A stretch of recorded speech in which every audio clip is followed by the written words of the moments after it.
一口サイズ。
これを炒めて、あとはご飯とケチャップで。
そうだ、塩コショウしなきゃ。塩空っぽ。調味料のストックここだ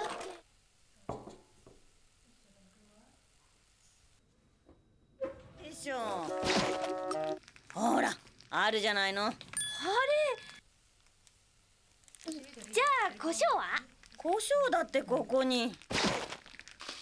はい、胡椒。すごい、手品みたい。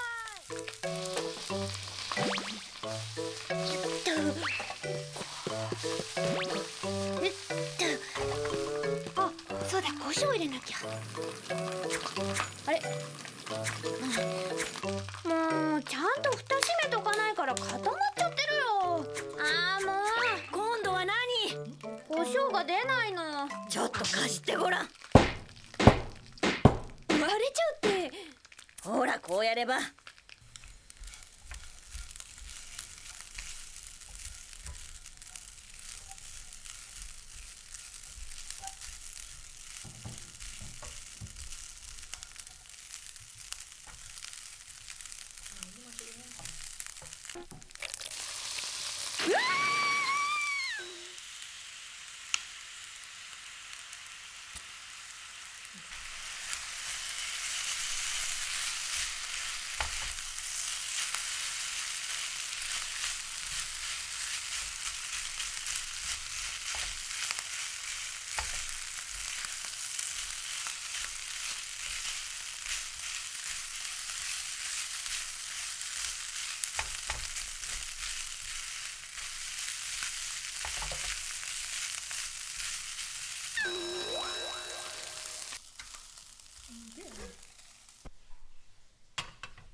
じゃないの。しょうがないね。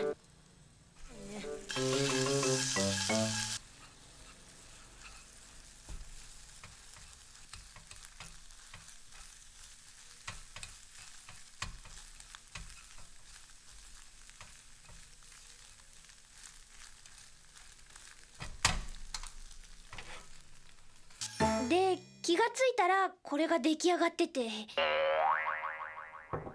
まあ見た目はちょっとあれだけど、お母さんも手伝ったし味は悪くないと思うわよ。さあ食べて食べて。